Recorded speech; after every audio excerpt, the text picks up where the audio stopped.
Qu'est-ce que vous préconisez? De faire un bilan régulièrement ou d'avoir des signes d'appel qui vont faire ce bilan?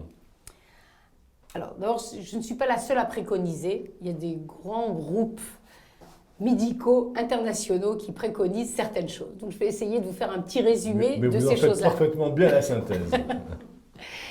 Les recommandations sont que les gens qui ont, par exemple, dont on parlait tout à l'heure, qui ont eu un diabète gestationnel, c'est-à-dire un diabète pendant les femmes qui ont eu un diabète pendant leur grossesse, doivent faire de façon régulière des tests pour voir si elles ont un diabète ou pas. Parce qu'elles ont un facteur de risque. Mais il y a d'autres facteurs de risque, c'est-à-dire que les gens, par exemple, qui ont des infections à répétition, devraient peut-être faire des tests pour voir s'ils ont un diabète. Les gens qui ont une obésité devraient faire ça, ou une hypertension, ou des lipides élevés dans le sang. Ces personnes-là qui sont plus à risque doivent faire des tests plus fréquemment. Peut-être un petit mot sur le fait qu'il y a des maladies qui vont ensemble. C'est ce qu'on appelle le syndrome métabolique. Voilà. J'allais justement vous en prier, puisqu'en plus vous avez parlé de sujets à risque.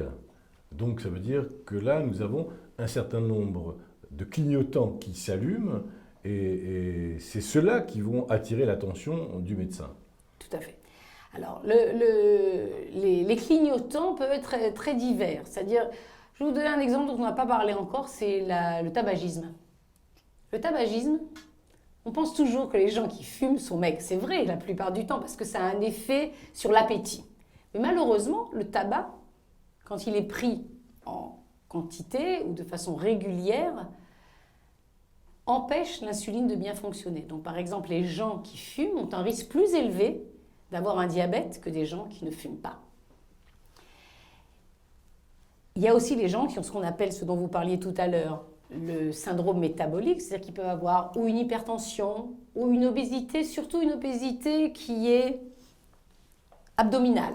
Okay, plus on appelle gynoïde. Gynoïde. Par exemple, vous voyez, ça c'est les gens qui ont une obésité gynoïde, c'est-à-dire qu'ils ont un grand ventre. Vous voyez, ça c'est un type d'obésité. Mais je n'ai pas de poire pour vous montrer ce qu'est l'obésité qui est moins dangereuse au point de vue métabolique. C'est des gens qui ont la partie inférieure de leur corps qui est un peu plus large.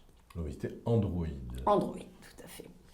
Mais les Américains qui aiment bien les images, en général, disent ou apple or pear obesity. Donc il y a c'est des images qui aident les gens à comprendre que si on a plus de ventre, on devrait peut-être aller voir si on a un diabète ou pas. C'est intéressant.